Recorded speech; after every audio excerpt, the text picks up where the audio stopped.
चले गए तो कितना बड़ा नुकसान एनडीए को यहाँ पर हो सकता है। और क्या आपको नहीं लगता कि हो सकता है नीतीश कुमार को ये ऑफर थोड़ी देर बाद की प्रेस कॉन्फ्रेंस में कांग्रेस की तरफ से मिल जाए? क्या आप इधर आ सकते हैं? हम आपको, क्योंकि गठबंधन की राजनीति के ये तेवर और ये कलेवर हमने शुरू से देखे हैं, जहां प्राइम मिनिस्टर का पद, सरकार में महत्वपूर्ण पद, बहुत बड़े बड़े ईमान जो है ध्वस्त कर देता है। जो मेहमान हमारे साथ हैं उनसे मिलिए। स्वदेश शर्मा जी हैं, कांग्रेस के सीनियर लीडर हैं और स्पोक्स पर्सन हैं, बहुत स्वागत करता हूं। छत्तीसगढ़ से हमारे साथ विकास मरकाम जी हैं, बीजेपी के स्पोक्स पर्सन हैं, बहुत स्वागत करता हूं उनका। और अपनी शेरो शायरी के अचूक तीरों के साथ अमित श्रीवास्तव जी हैं। अमित जी, कोई बढ़िया शेर हो तो सुनाइए, कोई आपके जहन में आता हो तो फिर आगे बढ़ा जाए जी। शेरो शायरी बिल्कुल शरद जी आपने कहा है, और आपका कथन तो मैं बिल्कुल काट ही नहीं सकता जी। जी नहीं, ठीक है, आप जब तक, हाँ मुझे लगता है शरद जी बोलिए जी। मुझे लगता है कि जब विधानसभा के चुनाव के रिजल्ट आए थे तो हमने एक स्टेटमेंट, एक शायरी बोला था, बाद में नरोत्तम मिश्रा जी ने भी उसको सेकेंड डे कहा था जी। हमारा पानी उतर देख, हमारा पानी उतर देख, किनारे पे घर मत बसा लेना, हम कांग्रेसी समुंदर हैं, लौट के जरूर आएंगे। और धन्यवाद देना चाहता हूं मैं इस देश की जनमानस को, जिन्होंने ये संदेश दिया कि अहम और वहम किसी के लिए भी ठीक नहीं है। हाँ, लेकिन मध्य प्रदेश और छत्तीसगढ़ में तो ऐसा लगा कि कुछ वहम कांग्रेस को रहा है। उस वहम का टूटना भी बड़ा जरूरी है अमित जी, क्योंकि मध्य प्रदेश में 29 की 29 और छत्तीसगढ़ में भी अभी कोरबा का लेटेस्ट अपडेट मेरे पास नहीं है। आपके पास कोई सूचना हो तो बताइएगा, नहीं तो 10-1 का गणित तो वहां भी दिख रहा है, या 11-0 जी। जी निश्चित तौर पे शरद जी, मैं जिस परिप्रेक्ष्य में कह रहा था कि ये देश में लोकतंत्र को बचाने का चुनाव था, लगातार संविधान को बचाने का चुनाव था, और हमने देखा चाहे वो महाराष्ट्र हो, चाहे वो बंगाल हो, चाहे दिगर जगह जहां पर चुनी हुई सरकारों को गिराने का प्रयास किया गया, जैसे महाराष्ट्र में शिवसेना को 2 किया गया, एनसीपी को 2 किया गया, जनता ये सब चीजों को बर्दाश्त नहीं करती। और मुझे लगता है एक स्वस्थ लोकतंत्र में ये बहुत अच्छा संदेश है कि आप स्वच्छ राजनीति करिए, रिजल्ट फिर चाहे जो हो, जिसकी सरकार बन जाए, लेकिन लोकतंत्र स्वस्थ रहना चाहिए हमेशा, आपकी क्रेडिबिलिटी होना चाहिए। ये इस चुनाव ने संदेश दिया है जी। ये काफ़ी महत्वपूर्ण बात आप कह रहे हैं, लेकिन ये ज़रूरी है कि मैं पीछे भी जब देश के राजनीतिक शास्त्र के पुराने पन्ने पलटता हूँ तो मैं ये पाता हूँ अमित जी कि ये काम पहले भी हुआ है और बड़े ज़बरदस्त तरीके से हुआ है, तो सभी राजनीतिक दलों को इससे परहेज करना चाहिए। लेकिन इसी बीच एक बड़ी खबर है, फिर मैं और राजनीतिक मेहमानों की तरफ चलूंगा जी। शिवालिका जी सर, खबरों का रुख कर लेते हैं। तो कांग्रेस नेताओं ने इलेक्शन कमीशन से शिकायत कर दी है। बता दें, इलेक्शन कमीशन की वेबसाइट पर अपडेशन देरी से होने को लेकर ये शिकायत की गई। तो बता दें, दोपहर 2:30 बजे के बाद अपडेशन में इलेक्शन कमीशन की वेबसाइट पर देरी हुई, जिसे लेकर अब ये कंप्लेन की गई है। तो बता दें, अभिषेक मनु सिंघवी ने ये बड़ा आरोप लगाते हुए कहा है कि हमें राज्य इकाइयों के उम्मीदवार की शिकायत मिल रही है। तो इलेक्शन कमीशन को लेकर ये बड़ी शिकायत सामने आई, जब लेट अपडेशन को लेकर ये बड़ा बयान सामने आया। उन्होंने लेट अपडेशन को लेकर कंप्लेन भी की है। बिल्कुल, और बीच में ये बात सामने आई थी कि कांग्रेस का एक प्रतिनिधिमंडल इलेक्शन कमीशन जाकर अपना पक्ष रखने वाला है। उसकी जो शिकायत है वो मांग पत्र। चलिए, तो ये जी शिवालिका, कैलाश विजयवर्गीय जी का हमने अलग अंदाज अक्सर देखा है सर। उनके जब जीत या फिर कोई सफलता मिलती है तो उनके चेहरे पे एक अलग सी मुस्कान होती है। वो सफलता की जो एक एक्सप्रेशन होता है वो अलग से कैलाश जी के चेहरे पर पता चलता है। हम डिस्कशन को आगे बढ़ाएं उससे पहले दर्शकों को बता दें कि बीजेपी प्रवक्ता अजय धवले जी भी हमारे बीच मौजूद हैं। अजय जी, आपका स्वागत है जी। बिल्कुल ठीक कहा आपने। विकास जी हमारे साथ रायपुर से बने हैं, अमित जी बने हैं। विकास जी, एक टिप्पणी आपकी, काफी गंभीर लग रहे हैं आप, थोड़ा तो मुस्कुराइए। छत्तीसगढ़ भी बहुत बढ़िया है, राष्ट्रीय परिप्रेक्ष्य में जरूर मैं ये भी नहीं कहूंगा कोई चुनौती दिख रही है बीजेपी के लिए।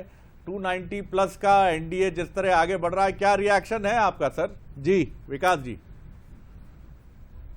का माहौल खुशनुमा है। आज मैं हिंदुस्तान के मतदाताओं को धन्यवाद देना चाहूंगा, उनका अभिनंदन करना चाहूंगा कि भारतीय जनता पार्टी के नेतृत्व वाली जो एनडीए गठबंधन है उसको पूर्ण बहुमत देके भारतीय जनता पार्टी के नेतृत्व वाली सरकार केंद्र में बनाने जा रही हैं और तीसरी बार हमारे यशस्वी प्रधानमंत्री माननीय नरेंद्र मोदी जी देश के प्रधानमंत्री बनने जा रहे हैं। और कांग्रेस के हमारे प्रवक्ता काफी खुश हो रहे थे, तो उनको मैं कहना चाहूंगा कि अंडर 100 में है अभी वो 100, यदि अंडर 100 में रहने के बाद उनकी खुशी इतनी जगजाहिर है तो उनको भी शुभकामना देना चाहता हूं कि वो हर बार अंडर 100 में रहें। अमित जी क्या कहेंगे? अंडर 100 की शुभकामनाएं दे रहे हैं आपको विकास जी। देखिए, उस शख्स को कोई क्या गिरा सकता है शरद जी, उस शख्स को कोई क्या गिरा सकता है जिसने चलना ही ठोकरों से सीखा हो, जिसने चलना ही ठोकरों से सीखा हो। और मैं एक चीज आपको बताना चाहता हूं, इस देश में लोकतंत्र में जनता जनार्दन होती है, इतना अहम और वहम नहीं पालना चाहिए। जो 400 की बात करते थे, उस देश में प्रधानमंत्री भी 2 घंटा 6000 से पीछे हो गए थे। तो ये देश की जनता जनार्दन है, जानती है कि कब किसको जिताना है, कब किसको हराना है। और अभी इनकी सरकार बनी नहीं है, अभी बहुत से साथी हमारे भी संपर्क में हैं। तो मैं एक ही चीज कहना चाहता हूं, इनको भी शुभकामनाएं। हम बड़े दिल से राजनीति करते हैं, हम छोटे दिल वाले राजनीति नहीं करते, इसलिए मैं कहता हूं भाजपाइयों को भी शुभकामनाएं। बस एक ही विनती है कि जुगाड़ तंत्र या जुगाड़ शास्त्र की राजनीति ना करें, कोई संयोग और प्रयोग करने का प्रयोग ना करें, क्योंकि आपके जितने भी प्रयोग पूर्व में थे जनता उन्हें नकार चुकी है। जी जी, अजय धवले जी जुड़े हैं। अजय धवले जी, क्या रिएक्शन है आपका? जी शरद जी, पहले तो मध्य प्रदेश की जनता को धन्यवाद, जो भारतीय जनता पार्टी को ऐतिहासिक और अभूतपूर्व जो 29 सीटों का हमारा लक्ष्य था, जो 29 कमलों की माला हम आदरणीय प्रधानमंत्री श्री नरेंद्र मोदी जी को पहनाने वाले थे और हमारे संगठन ने ही हम लोगों को दायित्व दिया था। शरद जी, आप भली बात ही जानते हैं कि कैलाश जी के साथ में जो एक टीम वहाँ पे पूरे महीना भर कॉन्स्टिट्यूट थी, हम लोगों ने वहाँ पे बूथ से लेकर हमारा जिस प्रकार से मीडिया का प्रबंधन रहा हो, बंसल ने काफ़ी अच्छे से वो बंसल न्यूज़ ने कवर किया है कि भारतीय जनता पार्टी ने जहां गृह मंत्री जी रात में स्टेशन रहे, जहां हमारे मुख्यमंत्री जी ने 2 रातें स्टेशन की, एक प्रकार से छिंदवाड़ा का जो जीत है वो कार्यकर्ताओं को समर्पित है। रही बात जो आज कांग्रेस के प्रवक्ता साथी और इस विषय को उठा रहे कि भारतीय जनता पार्टी तो 400 का लक्ष्य लेके चल रही थी। देखिए, 303 भारतीय जनता पार्टी को 2019 में आ गई थी। लक्ष्य हमेशा बड़े रखे जाते हैं, जिसकी प्राप्ति की ओर आप अग्रसर रहते हैं। तो मुझे लगता है कि आपको 2004 से 2014 वाला यूपीए का एरा देखना चाहिए। उन 10 वर्षों के शासन के बाद में यूपीए का नेतृत्व करने वाली कांग्रेस 44 सीटों पे सिमटी थी और 2014 से लेकर 24 तक के एनडीए का नेतृत्व एक बड़ी खबर दे देता हूं, फिर आप बात पूरी कर लीजिएगा। प्रधानमंत्री नरेंद्र मोदी जी की जीत की खबर आ गई है। वाराणसी की हम बात करें, अजय राय जो प्रदेश अध्यक्ष हैं उत्तर प्रदेश के कांग्रेस के, उनको उन्होंने परास्त किया। 1,52,315 मतों से प्रधानमंत्री ने जीत दर्ज की है। तो वाराणसी से प्रधानमंत्री नरेंद्र मोदी जी की विजय की खबर, और विजयी तो उन्हें होना ही था, और करीब 1.5 लाख वोटों से 1,52,300 कुछ मतों से उनकी जीत हुई है। जी अजय जी, तो 2014 से लेकर 2024 तक के प्रधानमंत्री श्री नरेंद्र मोदी जी के नेतृत्व में पूर्ण बहुमत वाली भाजपा की एनडीए की सरकार चली। उस समय भी भारतीय जनता पार्टी के पास पूर्ण बहुमत था, फिर भी हमने एनडीए की सरकार बनाई, सहयोगी दलों के संगठन सरकार में मंत्री थे। और आज भी 10 वर्षों का एक शासन होने के बाद में गुड गवर्नेंस की वजह से, सुशासन की वजह से, गरीब कल्याणकारी नीतियों की वजह से भारतीय जनता पार्टी, अभी आपकी स्क्रीन पर दिख रहा है कि 250 सीटों के आसपास भारतीय जनता पार्टी लीड कर रही है। ये और अच्छा होगा और एनडीए समग्र रूप से 300 के आसपास जा रहा है।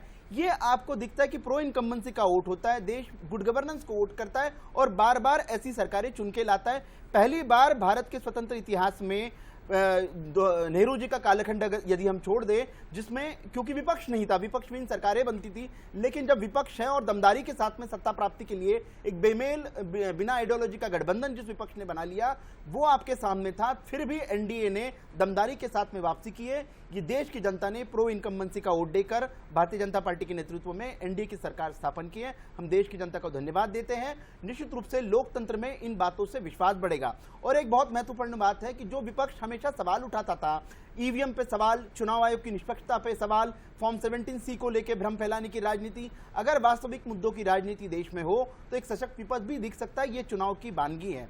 2024 का चुनाव लोकतंत्र में बहुत मायनों में ये स्थापित करता है कि विपक्ष कितनी भी नकारात्मक राजनीति क्यों ना कर ले, देश की निष्पक्ष संस्थाएं, निष्पक्ष चुनाव आयोग ने निष्पक्ष चुनाव किया और उस चुनाव का परिणाम आज देश की जनता के समक्ष है। क्या कहेंगे सुरेश जी? हम तो यही कहेंगे कि माननीय प्रधानमंत्री महोदय ने खूब प्रयास किया, खूब 400 पार के नारे लगाए, हिंदू मुस्लिम यहाँ तक कि भैंस चोरी, मंगलसूत्र चोरी यहाँ तक नीचे तक उतर आया है। बावजूद इसके राहुल गांधी से जीतने के जीत का अंतर फिर भी उनका आधे से भी कम है। 1.5 लाख वोटों से छोटे से कार्यकर्ता हैं, लल्लू भाई हमारे दोस्त हैं, वो अच्छे मित्र हैं, पुराने 20-25 साल पुराने, उनसे वो 1.5 लाख मतों से जीत पाए माननीय प्रधानमंत्री महोदय। अब आप समझ सकते हो कि जनता उनको कितना पसंद करती है। अब आप इस पर आते हैं, आप निचले स्तर पर इतने उतरे कि आपने हिंदू मुस्लिम तक पे आ गए और माननीय प्रधानमंत्री होते हुए आपने, और आपकी मुंह की बात कहो तो आप 400 पार कहते रहे, उमा भारती जी हमारी कहती रही 500 पार, और माननीय प्रधानमंत्री तो विदेश जाके ये भी बोले हमें 600 करोड़ मतदाताओं ने प्रधानमंत्री चुना है। मतलब देश की संख्या आबादी 140 करोड़ है, वो 600 करोड़ बोल रहे हैं। कुल मिला के ये आपका मुंह, आप कुछ भी बोलिए, लेकिन जनता जनार्दन होती है, जनता जमहूरियत में भगवान होती है, भगवान ने अपना फैसला सुना दिया है। अभी कैलाश विजयवर्गीय साहब को सुना था, इतना घमंड ठीक नहीं है। आप कह रहे हैं किसी वर्ग विशेष ने नोटा दिया है, नोटा तो आपने अपनी गाड़ी में बिठा के अक्षय बम को कांग्रेस से पर्चा वापस लेने के लिए कलेक्टेड ले आए। आप खुद अपने वाहन में मंत्री होते हुए आपने पर्चा वापस दिलवाया उसका। कुल मिलाकर के क्या करे वहां का आदमी, उनको पसंद नहीं था भाजपा का प्रत्याशी, उनने वोट नोटा को दे दिया। ये भी एक रिकॉर्ड बन गया कि नोटा पे इतने सारे वोट मेरे ख्याल से आज से पहले मध्य प्रदेश में कभी आए नहीं होंगे। देश का तो मुझे नहीं पता, लेकिन मध्य प्रदेश में नहीं आए होंगे। अब आज ये खुश हो रहे हो, सरकार बनाने की बातें कर रहे हैं शरद जी। अभी कैसे कह सकते हैं ये? अभी नीतीश कुमार जी का बयान आ गया उनके सहयोगी का कि भाई नीतीश कुमार प्रधानमंत्री पद की दौड़ में शामिल हैं और वो सबसे काबिल व्यक्ति है, तो अब उनका एक घटक दल चला गया। आप बताइए 272 के आंकड़े को छू नहीं पा रहे और ये सरकार बनाने की और शपथ ग्रहण समारोह की तारीख की बातें करने लगे। मैं समझता हूँ ये जनता है, सब जानती है। आप 400 पार करते रहे, आपको कहाँ लाके खड़ा कर दिया ये देश देख रहा है। प्रधानमंत्री पिछले इलेक्शन में 4,75,000 के आसपास मतों से विजयी हुए थे। इस बार अंतर कम हुआ है, लेकिन जीत होती है। 1.5 लाख से जीत लोकसभा में कोई हल्की फुल्की जीत भी नहीं है। हाँ, लेकिन पिछली बार से अगर तुलना करें तो जीत का अंतर कम हुआ है। सुनील सिंह बघेल जी भी हमारे साथ बने हुए हैं, सीनियर जर्नलिस्ट हैं, विश्लेषक जी। चलिए, नरेंद्र सिंह तोमर जी कुछ कह रहे हैं, सुन लेते हैं। नहीं है और उसका उपयोग ठीक प्रकार से हो रहा है।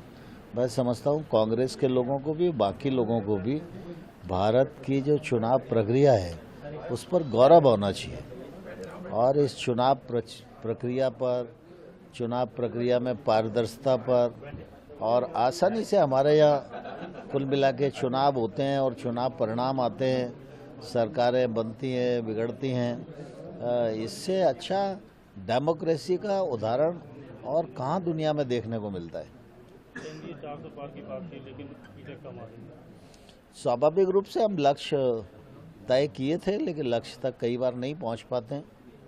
कांग्रेस कह रही है कि हम भी सरकार बनाने के लिए प्रेस कॉन्फ्रेंस करने वाले हैं, वो भी दिल्ली के अंदर। नहीं, स्वाभाविक रूप से कौन क्या करेगा ये मुझे नहीं मालूम, क्योंकि ये केंद्रीय नेतृत्व देख रहा है और केंद्रीय नेतृत्व के संज्ञान में सब चीज़ें रहती हैं।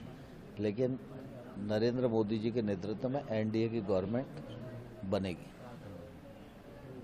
तो बहुत गंभीर बात कह रहे हैं नरेंद्र सिंह तोमर जी। आप देखिए, हमने भारत ही की तरह जो दुनिया की बड़ी डेमोक्रेसी है अमेरिका, ट्रम्प साहब जब प्रेसिडेंट के पद से हटे थे तो सड़कों पर पार्टी के कार्यकर्ता निकल आए थे, तोड़फोड़ हुई थी, विरोध प्रदर्शन हुआ था। हमारे पड़ोसी मुल्क में तो जमहूरियत सिर्फ एक दिखावा है, सिर्फ एक नुमाइशी दस्तावेज है, और वहाँ जो भी प्राइम मिनिस्टर की कुर्सी पे पहुँचता है उसका जेल जाना भी तय रहता है, क्योंकि वहाँ सेना और आईएसआई ये जिस तरह से खेल खेलते हैं। ऐसे में ये बिल्कुल सही बात है कि देश के दो सबसे बड़े राजनीतिक दल के कार्यकर्ता जो हमारे साथ स्टूडियो में ही है। चलिए, हमारी रंजना सहयोगी बात कर रही हैं, शिवराज जी से सुनते हैं क्या कह रही हैं। जीत और एक ऐतिहासिक जीत मध्य प्रदेश में। मैं जनता को प्रणाम करता हूं। ये बड़ी जीत श्रीमान नरेंद्र मोदी जी के प्रति विश्वास का प्रकटीकरण है, जनता का प्रेम है। सर, मध्य प्रदेश में 29 में से 29 सीटों पर कमल खिला है और एक सीट ऐसी थी जिस पर सबकी नजरें थी, छिंदवाड़ा, वो भी इस बार आप लोगों ने जीत हासिल कर ली है। पिछली बार कसक रह गई थी, छिंदवाड़ा जीत नहीं पाए थे। मन में ये संकल्प यही था कि सभी 29 सीटें हम जीते। आज मैं भाव विह्वल हूं कि इन शब्दों में जनता के प्रति आभार प्रकट करूं। हम 29 की 29 सीटें अब आज जीत रहे हैं, छिंदवाड़ा सहित।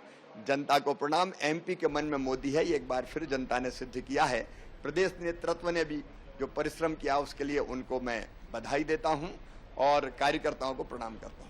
विदिशा में आपको बहुत ज्यादा प्यार मिला और आपने बहुत ज्यादा जो कैंपेनिंग है वो कि पूरा परिवार भी वहां पर कैंपेनिंग में जुटा था, लेकिन ये यही था कि सबसे बड़ी जीत वहां पर हो और वही परिणाम निकल कर आया। मैं जनता को प्रणाम करता हूं। मन में केवल एक ही संकल्प है, जब तक मेरी सांस चलेगी अपनी जनता की सेवा करूंगा। जनता की सेवा मेरे लिए भगवान की पूजा है। इतने आशीर्वाद, इतने बड़े आशीर्वाद के लिए प्रणाम। केंद्रीय मंत्री की बात जो कही गई थी, आप केंद्र में आप जाएंगे और मैं तो कार्यकर्ता हूं भारतीय जनता पार्टी का। मुझे पार्टी ने कहा सांसद, तो सांसद का चुनाव लड़ा। जो काम पार्टी कहती है बस उतना ही करते हैं। बस अलग अलग राज्यों में अलग अलग राज्यों में जितना सोचा था उस तरीके का प्रदर्शन अगर कहीं ना कहीं लगातार तीसरी बार 300 पार किया है एनडीए ने। मुझे प्रधानमंत्री श्रीमान नरेंद्र मोदी जी के प्रति श्रद्धा, भक्ति और विश्वास का प्रकटीकरण हुआ है और मैं मानता हूं कि ये अपने आप में एक अद्भुत बात है। तो ये हमारे साथ पूर्व मुख्यमंत्री शिवराज सिंह चौहान हैं, जिन्होंने ये कहा कि विदिशा लोकसभा सीट पर उनकी ऐतिहासिक जीत हुई है। जनता को वो अभिनंदन कर रहे हैं, उनका अभिवादन स्वीकार कर रहे हैं, क्योंकि इतना विश्वास, इतना प्यार उन्होंने दिया है और वो एक कार्यकर्ता की तरह ही क्षेत्र में काम करते रहेंगे। कैमरा पर्सन पुरुषोत्तम मिश्रा के साथ रंजना दुबे, बंसल न्यूज, भोपाल। शिवराज जी कभी बदलते नहीं हैं, हमेशा वही उनकी रहती है, बिल्कुल शालीनता से अपनी बात कहना और आगे बढ़ जाना। जी शिवालिका, आप कुछ पूछना चाह रही? जी मैं सभी से पूछना चाहती हूँ, हमारे साथ सुनील सिंह बघेल जी भी मौजूद हैं। उत्तर प्रदेश, बिहार और वेस्ट बंगाल जैसी जगह में भी एनडीए का प्रदर्शन इस बार बेहद खराब रहा। राम मंदिर, 370 और कई ऐसे मुद्दे पीएम द्वारा उठाए गए। कई सभाओं में जितने भी बड़े मंत्रियों ने वहां पर सभाएं की, सभी ने बड़े बड़े मुद्दे उठाए, काम गिनवाए। तो यहाँ पर क्या ऐसा नजर आ रहा है कि राहुल गांधी का खटाखट या फिर कांग्रेस के बयान यहाँ पर भारी पड़ते नजर आ गए, क्योंकि एनडीए का प्रतिशत लगातार कम होता जा रहा है? देखिए शिवालिका, यूपी के बारे में, हालांकि इसके बारे में कोई ठोस प्रमाण तो नहीं, लेकिन एक बात अक्सर कही जाती थी जब से चुनाव, और इस बीच में हमारी टीम 2 बार 3 बार हम लोग घूमते रहे, कई शहरों में घूमे, अमेठी से लेकर के अयोध्या तक। तो एक चीज जरूर वहां पर हमको देखने में आई और बाद में लोगों के बयान में भी सामने आया कि वहां मोदी को लेकर, माफ कीजिएगा, योगी को लेकर के कोई नाराजगी नहीं है। और जिस तरह से लॉ एंड ऑर्डर में और सारे मोर्चों पर जिस तरह से यूपी में सुधार हुआ है, तो योगी के प्रति तो जबरदस्त दीवानगी है। और मोदी से को लेकर के भी कोई नाराजगी तो नहीं है, लेकिन एक चीज बड़ी तेजी से वहां फैली थी कि योगी तुझसे बैर नहीं पर मोदी तेरी खैर नहीं। तो ये कहीं खुलकर के सामने नहीं आ पाया, लेकिन कहीं ना कहीं एक आशंका ये भी थी।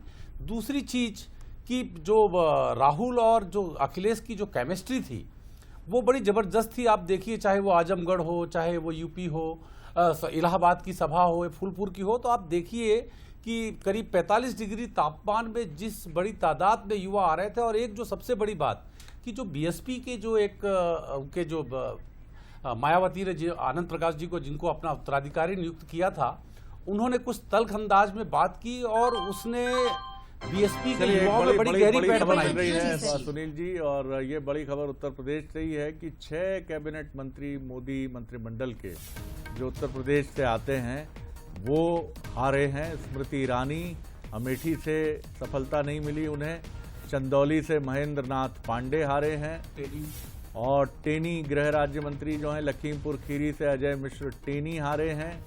लखीमपुर खीरी की बात यह कि आरा सीट से आरके सिंह भी हारे, इनकी भी पराजय हुई, 4 हो गए ये मंत्रीगण। तिरुवनंतपुरम से राजीव चंद्रशेखर हारे, पहले आगे चल रहे थे, उम्मीद थी। भिवंडी से कपिल पाटिल हारे।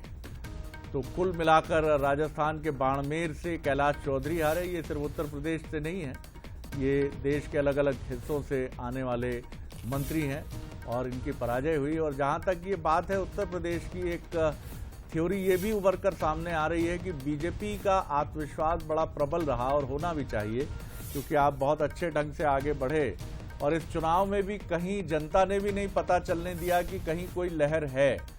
और इसी वजह से बीजेपी का फोकस दक्षिण भारत पर अधिक रहा। और मुझे ऐसा लगता है कि इसी क्रम में उत्तर भारत का सबसे महत्वपूर्ण किला उत्तर प्रदेश उपेक्षित छूटा, ऐसा मैं नहीं कहूंगा, लेकिन योगी जी पर बहुत अधिक भरोसा रहा, योगी जी की छवि पर बहुत अधिक भरोसा रहा। लेकिन अंदर की राजनीति को कई बार जनता ही नहीं भांपने देती, तो राजनीतिक दल भी विफल हो जाते हैं। और इस जनता ने अपेरेंटली ऊपर ऊपर तो हर कार्यक्रम में ये कहा, जो मीडिया के लोग गए, जो फीडबैक आया, उस फीडबैक में कहा गया कि सबसे अनुकूल स्थिति है उत्तर प्रदेश में, आखिर राम मंदिर बना है, कोई समस्या नहीं है। लेकिन अंदर का फीडबैक, और बीजेपी भी मुझे लगता है कि कुछ इग्नोरेंट हुई उत्तर प्रदेश को लेके। जी सर, हम अक्सर देखते हैं कि हिंदी बेल्ट को लेकर बीजेपी अक्सर कॉन्फिडेंट नजर आती है और इस बार यही कॉन्फिडेंस उनका शायद उनको भारी पड़ा। और वो भी उस उत्तर प्रदेश को लेकर क्यों ना हो सुनील जी, कि जहां से खुद प्रधानमंत्री आते हैं जी, जहां से खुद उनके योगी जैसे राजनेता हैं जिनका एक अलग दबदबा है जी। क्या है कि जिस समय राम मंदिर बना था, यदि उस समय का आप माहौल देखते यूपी का, तो इतना राममय हो रहा था। लेकिन ये शायद उनके रणनीतिकारों को भी नहीं रहा होगा कि जो टेम्पो बना था राम मंदिर के उद्घाटन के समय पर, कि कण कण में बिल्कुल जहां जाइए वहां राममय हो रहा था, वो टेम्पो बाद में बना नहीं रह पाया शरद जी। और दूसरी जो एक बड़ी इंपॉर्टेंट है, मैं एक और चीज ऐड करना चाहूंगा कि जो बसपा का वोट जो वो है, उसमें करीब जब हमारी लोगों से बात हुई तो 8 से 10% बसपा का वोट है, हम एक वो बड़ा कांग्रेस में इंपॉर्टेंट तथ्य भूल रहे हैं कि वहां पर सबसे प्रभावी रहा कांग्रेस का जाति कार्ड जी। उसने संविधान बदलने की बात की, और आप याद कीजिए कि उत्तर प्रदेश जातिगत राजनीति की धुरी है। वो देश का ऐसा प्रदेश है कि जहां जाति सबसे महत्वपूर्ण हो जाती है। और यही वजह है कि जब कांग्रेस की तरफ से ये मसला उछाला गया कि आपके हित सुरक्षित नहीं है, संविधान बदलने की बात चल रही है, और ये भी थोड़ी सी बीजेपी के लिए चुनौती रही कि 4-5 उसी के नेताओं ने संविधान बदलने की बात कर दी जी। यही दलित वोट, यही कारण रहा कि जो दलित वोट था, मायावती का परंपरागत वोट था, वो भी बड़ी खबर बता रही है शिवालिका जी। इस वक्त की बड़ी खबर मिल रही है, आज अखिलेश यादव दिल्ली के लिए रवाना होने वाले हैं, तो एक बड़ी फेरबदल देखने को मिल सकता है, बड़ी उथल पुथल देखने को मिल सकती है, क्योंकि अखिलेश यादव आज रात दिल्ली के लिए रवाना होने जा रहे हैं। इस वक्त की बड़ी खबर आपको बता रहे हैं। सबसे पहले राहुल गांधी से मुलाकात करेंगे और उसके बाद आज रात दिल्ली के लिए अखिलेश यादव रवाना होंगे और राहुल गांधी से मुलाकात करेंगे। और ये दोनों उत्तर प्रदेश के लड़के, बड़ी अच्छी छनती है दोनों के बीच में। और चुनाव के चंद दिनों पहले इनकी इसी तरह आत्मीय एक तस्वीर बातचीत करते हुए बड़ी सामने आई थी। एक बार फिर देख लीजिए, मौजूद है वो बात। इसमें यूपी जो 80 सीटें ले रहा है, इसमें 79 सीटें समाजवादी पार्टी, कांग्रेस, इंडिया गठबंधन जीत रहा है। एक जो क्यूटो है उसमें हम और आप लड़ाई में हैं। और इस बार क्यूटो नाम कैसे जापान वाला ही है ये क्यूटो, क्योंकि जो प्रधान सांसद हैं उन्हें सपना दिखाया था काशी के लोगों को कि दुनिया की सबसे बेहतर सिटी बनेगी क्यूटो। तो क्यूटो बनी नहीं है कि 30 लाख बच्चों को नौकरी दी जाएगी, उस दिशा में हम लोग काम करेंगे। और पहली नौकरी पक्की स्कीम, जिसके माध्यम से हर ग्रेजुएट को नौकरी का अधिकार, बेहतरीन ट्रेनिंग और बैंक अकाउंट में 1 लाख रुपए साल के। आपने नोट किया कि मोदी जी खटाखट बोलने शुरू कर दिए। ये आपके खटाखट के बाद वो रटारट खटाखट कर रहे हैं। तो ये सब कुछ प्लान होता है, इट वॉज ऑल स्क्रिप्टेड। और ये रहस्य अभी तक नहीं खुला है कि कांग्रेस की इस बार स्क्रिप्ट चुनाव की किसने लिखी है। कि राहुल जी आप लोकल ट्रेन में भी बैठेंगे, आप हर चीज़ बहुत अच्छे से सोच समझ के बात करेंगे, और इस तरह की देखिए आप एक संवाद, ठीक है। टेम्पो की बात की शरद जी, याद हो जब टेम्पो वाला विवाद उठा था जी। तो टेम्पो में इन्होंने असल में टेम्पो में सफर कर लिया, टेम्पो में सफर और ये भी जो हम ये दृश्य दिखा रहे थे, इसमें भी माइक बंद हो गया था और भीड़ बैरिकेड तोड़ करके भीतर घुस आई थी, माइक बंद हो गया था, तो बिना माइक के फिर इन लोगों ने आपस में ये बातचीत की। ये भी एक इम्पोर्टेंट पहलू था इसका, निश्चित तौर पर। और देखिए वायरल हुआ ये काफी, बिल्कुल। और राहुल गांधी यात्रा पे निकले, यात्रा के दौरान बहुत सारी चीज़ें बैठे। फिर सबसे बड़ी चीज़ है कि अब तक राहुल गांधी का एक आम आदमी के साथ कनेक्ट बहुत इस्टेब्लिश नहीं होता था, लेकिन इस बार उनका जो पूरा कनेक्ट था कि वो ट्रेन में बैठे हुए हैं, किसी बच्चे को गोद में लेके खिला रहे हैं, उस बच्चे से बात कर रहे हैं। फिर वो अपने क्षेत्र जब रायबरेली जाते हैं तो एक ऑर्डिनरी जो बार्बर शॉप होती है वहाँ पर सैलून में चले जाते हैं और उससे पूछते हैं पहले कहाँ काम करते थे भैया, वो कहता था बॉम्बे में थे। कहते वहाँ कितने पैसे मिल जाते थे, दुकान आपकी है किराए की है, किराए की, कितना कमा लेते हो।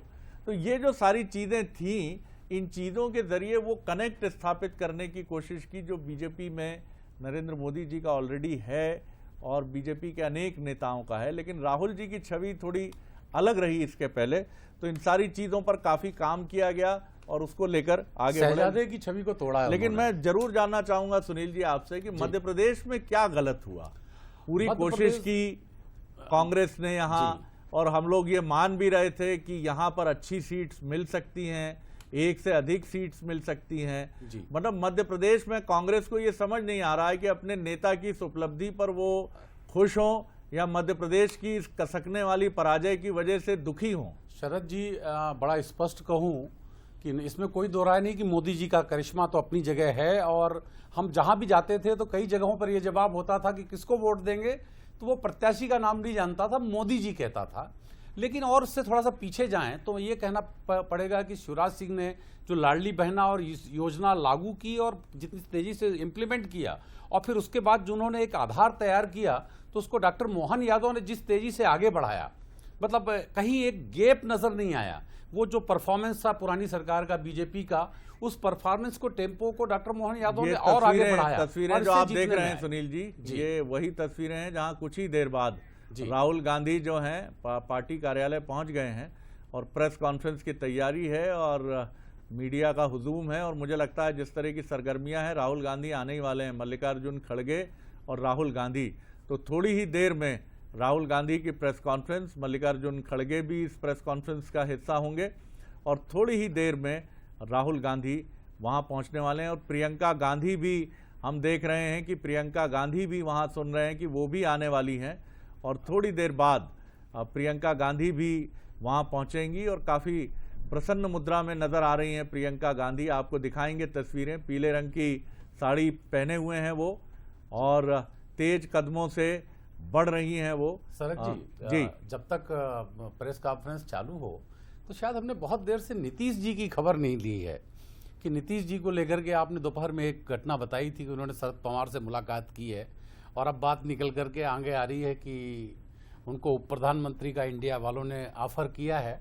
तो आप तो काफ़ी लंबे समय से देखते रहे, तो जब तक कोई प्रेस कॉन्फ्रेंस चालू हो तो थोड़ा सा नीतीश जी या जो नए किंग मेकर होंगे उनके बारे में नीतीश जी के बारे में सिर्फ ब्रह्मा ही वही बता सकते हैं कुछ कि वो क्या सोच रहे हैं। इसीलिए उन्होंने भरे मंच से मोदी जी से कहा था कि अब की बार कहीं नहीं छोड़कर जाने वाला हूँ। हाँ, नहीं, अब सम्राट चौधरी से मिलने से मना कर दिया उन्होंने, भैया मुलाकात नहीं हो पाई। नीतीश कुमार जी के बारे में कोई टिप्पणी नहीं की जा सकती है। नीतीश बाबू बहुत अलग मिजाज के व्यक्ति हैं, बहुत अलग तरह के व्यक्ति हैं। उनके बारे में कुछ कहना बहुत सरल नहीं है, बहुत आसान नहीं है उनके बारे में कोई भी। लेकिन परफॉर्मेंस उनका बढ़िया रहा, इसके बावजूद भी जिस तरह से दिख रहा था कि यूपी की तर्ज पे बिहार जाएगा, तो बिहार अभी उतना तेजी से गिरा नहीं और नीतीश बाबू अभी भी प्रासंगिकता बनाए हुए हैं अपनी। बिल्कुल सर, और आज ये देखना बहुत ज्यादा दिलचस्प हो जाएगा कि आज राहुल गांधी का कैसा अंदाज देखने को मिलेगा, क्योंकि पहले चरण से लेकर 7वें चरण तक की अगर हम बात करें तो राहुल गांधी का एटीट्यूड हल्का पॉजिटिव होता नजर आया, बदलता हुआ नजर आया। इस बारे में भी हमने राजनीति शास्त्र में भी चर्चा की थी कि किस तरह राहुल गांधी का वो अंदाज बदला। शुरुआत में जब क्लियर नहीं था, उसके बाद जिस तरह पिक्चर क्लियर होती गई तो आखिर में उन्होंने एक सीधा जवाब दिया कि 295। चलिए मैं चलूंगा सीधे। इस समय हम सीधे चलते हैं बंसल वन में जो हमारा स्टूडियो है। मनोज सैनी हमारे एग्जीक्यूटिव एडिटर पॉलिटिकल अफेयर्स हैं और मैं हमेशा ये बात कहता हूं कि ऊंचाई पर पहुंचना भी जीवन में बहुत ज़रूरी है। वहां जाकर बड़ा अलग एक अनुभव होता है। जब आप ऊंचाई पर होते हैं, नीचे चीज़ें बहुत छोटी नज़र आती हैं, बहुत दूर तक आप देख पाते हैं और लघुता का और उच्चता का, छोटेपन का और बड़ेपन का दोनों का बोध होता है। तो एक ऊंचाई पर ये हमारा स्टूडियो भी बना है। मनोज वहाँ मौजूद हैं। मनोज, आप किस तरह देख रहे हैं आज चीज़ों को? थोड़ी ही देर में राहुल गांधी की प्रेस कॉन्फ्रेंस होने वाली है, किस तरह का मंजर होगा? राहुल से कई सवाल पूछे जाएंगे और आपको याद होगा कि इसके पहले बड़ी संक्षिप्त सी 2 चुनाव में प्रेस कॉन्फ्रेंस हुई थी। वो अपनी माताजी के साथ आते थे और लोग पूछते थे हम इस हार को स्वीकार करते हैं, जनादेश हमें मान्य है, जो भी हमारी कमजोरियां हैं हम उसका विश्लेषण करेंगे और फिर हम मेहनत करेंगे। लेकिन आज वो मौका नहीं, आज उनके पास कहने के लिए बहुत कुछ है। क्या कहेंगे मनोज? बिल्कुल, आज राहुल गांधी जब दिखाई देंगे तो बहुत अलग उनका एक नजरिया भी होगा बोलने का और तरीका भी होगा। वजह यह है कि 10 साल की कड़ी मेहनत है उनकी, लेकिन 10 साल के बाद जो 100 के लगभग सीटें अकेले कांग्रेस को मिली है और 233-35 के आसपास जो उनका गठबंधन है उसको दिखाई दे रहा। राहुल गांधी जब 2 दिन पहले बात कर रहे थे तो उन्होंने कहा था कि 295 ठीक है, 295 नहीं आए लेकिन नजदीक उसके पहुंचे। तो राहुल गांधी ने इस चुनाव को बहुत अलग तरह से लिया, बल्कि मैं तो ये भी कहूंगा शरद जी कि अपने ट्रैप में फंसाने में भारतीय जनता पार्टी को कम से कम उत्तर प्रदेश में वो कामयाब हो गए। जिस तरह चाहे वो संविधान की बात कहें या जातिगत समीकरणों की जो बात कहें, उस ट्रैप में कहीं भारतीय जनता पार्टी या एनडीए फंस गया, जिसके कारण एक बड़ा नुकसान हुआ। लेकिन इस वक्त मैं आपको एक बड़ी खबर दे रहा हूं, मेरे सूत्रों के हवाले से बड़ी खबर दे रहा हूं, मध्य प्रदेश से जुड़ी खबर है। कल मुख्यमंत्री डॉक्टर मोहन यादव, प्रदेश अध्यक्ष वी डी शर्मा और जो सांसद जीते हैं वो जा सकते हैं दिल्ली। दिल्ली बुलाया गया है, कल एक बड़ी बैठक हो सकती है एनडीए की, और उस एनडीए की बैठक में वरिष्ठ नेताओं के बीच में तो चर्चा होगी, लेकिन मध्य प्रदेश की जो सांसद जीते हैं, जो सांसद बनने जा रहे हैं, प्रत्याशी जीत कर आए हैं, उन सभी को दिल्ली बुला लिया गया है। डॉक्टर मोहन यादव भी यहाँ से साथ लेकर जाएंगे। तो इस वक्त की बड़ी खबर भी आपको मैं दे रहा हूँ। मेरे साथ साक्षी है। साक्षी, आपको क्या लग रहा है इस चुनाव को? जब हम देखते हैं 2024 के चुनाव को, आपके लिए नया होगा लोकसभा का चुनाव, लेकिन फिर भी क्या देख रहे हैं, क्या राहुल गांधी अपनी चीजों को रख पाने में कामयाब रहे? बिल्कुल सही कहा आपने। और लगातार जब लोकसभा चुनाव, जब से तारीखों का ऐलान हुआ और तब से अगर अब तक की बात करें तो देखिए ये चुनाव बेहद ही दिलचस्प रहा है। इस चुनाव में पहले के कई रिकॉर्ड भी टूटे हैं, लेकिन जहां पर हम मौजूद हैं, पहले दर्शकों को बता देते हैं, बंसल वन, जैसे कि शरद जी भी अभी चर्चा कर रहे थे कि बहुत ऊंचाई पर जाते हैं तो बहुत कुछ देखने को मिलता है। और जहां पर हम मौजूद हैं बंसल वन के 15 फ्लोर में, यहां से पूरी तस्वीरें भोपाल की साफ नजर आ रही हैं। और आज लोकसभा चुनाव भी बिल्कुल रिजल्ट हम सभी के सामने है, परिणाम लगातार सामने आ चुके हैं। कहीं ना कहीं ये चुनाव भी अब पूरे तरह से साफ नजर आ रहा है, जिस तरह से नतीजे आए। हालांकि बीजेपी जिस तरह से 400 पार की बात कर रही थी मनोज जी, अब की बार 400 पार, लेकिन आज का दिन जो रहा वो अब की बार किसकी सरकार ये तय हो चुका है। लेकिन अब की बार ऐसे भी जोड़ सकते हैं, जैसा शरद जी कह रहे थे कि ऊंचाई पर जब आप पहुंचते हैं तो नीचे दिखने वाले थोड़े छोटे हो जाते हैं। तो जब आप 400 पार की कल्पना कर रहे हैं, 400 पार का आप बड़ा आंकड़ा लेकर चल रहे हैं, आप सोचिए साक्षी कि 400 पार यदि नहीं किया होता, 400 पार का एक बड़ा आंकड़ा, बड़ा लक्ष्य लेकर, हमेशा जीवन में जब कुछ पाना है तो बड़ा लक्ष्य, तो मुझे लगता है भारतीय जनता पार्टी या मोदी इस बात को समझ रहे थे, इसीलिए उन्होंने साउथ पर अपने आप को फोकस किया, बाकी दूसरे स्टेट में उड़ीसा जैसे राज्यों में अपने आप को फोकस किया, क्योंकि वहां से ही बढ़त मिली। बाकी उनके पास जितने स्टेट थे, मध्य प्रदेश एकमात्र ऐसा राज्य है जिसने बढ़ चढ़कर ये बता दिया कि भारतीय जनता पार्टी का ये गढ़ है, और मोहन और वी डी शर्मा की टीम ने कमाल कर दिया। कैलाश सीनियर लीडर यहाँ काम कर रहे थे, तो उसका असर दिखाई दिया। तो मैं शरद जी, मैं तो यही कहूंगा कि ऊंचाई पर भले पहुंच जाइए आप, जैसा आप भी कह रहे थे, पर ऊंचाई के साथ नीचे ध्यान रखना बहुत जरूरी है। और मुझे लगता है कुछ जगह शायद भारतीय जनता पार्टी नब्ज को पकड़ने में, खासकर उत्तर प्रदेश की बात करें, हरियाणा की बात करें, तो कुछ चूक गई और उसका असर बड़ा दिखाई दे रहा है। लेकिन साउथ में पहुंचने में मुझे तो कामयाब होते दिखाई दे रही। शरद जी, बंजर भूमि में कमल खिलता हुआ नजर आ रहा है। बिल्कुल, और ये आपने सही कहा कि बीजेपी के लिए ऐसा कुछ लूज करने जैसा इस इलेक्शन में नहीं है, सिवाय इसके कि आप अपने लक्ष्य तक पहुंचने से 20, 25, 30 सीटें कम हो गए। ये अंदाज़ा था ही कि 400 पार एक कठिन लक्ष्य है, और ये पॉपुलर थॉट था कि आप 310, 320 सीटों तक अपने दम पर पहुंच सकते हैं और बाकी सीट्स जो है वो गठबंधन की होंगी। और ये राहुल गांधी जो बढ़ रहे हैं प्रेस कॉन्फ्रेंस के लिए, और इसके पहले उनकी सिस्टर है प्रियंका गांधी, जिसका जिक्र मैं कुछ देर पहले कर रहा था। प्रियंका गांधी हैं पीली साड़ी में, सुप्रिया श्रीनेत भी दिख रही हैं पीछे रेड साड़ी में, वो भी दिख रही हैं, बहुत प्रसन्न है इस समय। प्रियंका की आप चाल देखिए, बहुत प्रसन्नता है। और निश्चित तौर पर दोनों ही भाई बहन एक रफ वेदर का सामना करते हुए आगे बढ़े हैं। काफ़ी चुनौतियां रही हैं, और मुझे याद आती हैं 2 प्रेस कॉन्फ्रेंसेस के पहले की, 2014 की और 2019 की, जो बमुश्किल 5 मिनट भी नहीं चली होंगी। प्रेस से बात करने के लिए आए राहुल गांधी, और अजीब सी हंसी थी उनके चेहरे पर, जो अपने मनोभावों को नियंत्रित करने के लिए थी, और उसके बाद वो बहुत अधिक बात किए बिना चले गए। और बात भी क्या करेगा व्यक्ति जब उसके पास बोलने के लिए बहुत अधिक नहीं है। लेकिन अगर बात करें बीजेपी की, तो बीजेपी को कतई मायूस नहीं होना चाहिए और मुझे लगता भी नहीं कि वो होगी। हाँ, ये ज़रूर है कि आपने अपनी रणनीति का विस्तार करने के लिए जहां कोशिश की वहां आपको सफलता मिली है। दक्षिण भारत में आपने वहां अपना अच्छा विस्तार किया है, भले ही वो सीटों में कन्वर्ट ना हुआ हो, लेकिन वोट प्रतिशत बताएगा जब हमारे पास होगा। तो ये बताता है कि बीजेपी ने कुछ बहुत अधिक नहीं खोया है, सिवाय इसके कि सरकार आप तीसरी बार बनाने जा रहे हैं और इसमें बीजेपी का वैसे भी एक्सपर्टाइज है कि सरकार बनाने में, तो उसकी अजय जी भी सहमत होंगे। जी बोलिए अजय जी। शरद जी, एक इंटरेस्टिंग फैक्ट्स है कि 2004 में यूपीए का जो यूपीए 1 अलायंस था वो 216 सीटें लेके सरकार बना लेता है। 2009 में यही यूपीए अलायंस 260 सीटों के साथ सरकार बना लेता है और आज एनडीए देखिए 290 के आसपास से 295 भी जा रहा है। तो आपको क्या डाउट लग रहा है? भारतीय जनता पार्टी के नेतृत्व में एनडीए निश्चित तौर पर सरकार बनाने जा रहा है और दमदारी के साथ में बनाने जा रहा है, और ये वही पंगु सरकार नहीं बनेगी जो यूपीए 1 और यूपीए 2 थी, जिनके अलाइज भ्रष्टाचार करते थे और जिनके अलाइज की वजह से 2014 में यूपीए 2 की सरकार की। एकदम सही कह रहे हैं। तो चलिए, इस समय एक बड़ी खबर मिल रही है जो आपको बताएंगे ऋषभ जी। तो इस वक्त की बड़ी खबर आपको बता दें, जहां पर स्पष्ट बहुमत से बीजेपी फिलहाल दूर रहेगी। तो ये बड़ी खबर इस वक्त की, जहां पर स्पष्ट बहुमत से बीजेपी दूर रहेगी और अब बैठकों का दौर भी शुरू हो चुका है। रुझानों में 243 सीट मिलने का अनुमान भी जताया जा रहा है। अब 2 बाबू के फेर में बीजेपी फंसी हुई है। तो ये बड़ी खबर, चंद्रबाबू और नीतीश बाबू किंग मेकर होंगे। तो किसके जरिए सरकार बनेगी, ये देखने वाली बात है। आंध्र प्रदेश में चंद्रबाबू की टीडीपी के पास भी बहुमत है और यहां पर बिहार में नीतीश की जेडीयू 12 सीटों पर आगे है।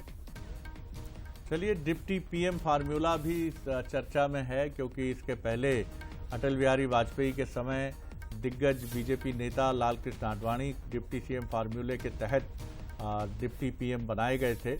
और ये कोई संवैधानिक पद नहीं है, लेकिन ये एक आदर का पद है, एक सम्मान का पद है, जो ये बताता है कि आप प्रधानमंत्री के बाद हमारे एक महत्वपूर्ण नेता हैं, इसलिए हम आपको प्रधानमंत्री शब्द आपके साथ लगा रहे हैं, लेकिन डिप्टी जोड़कर।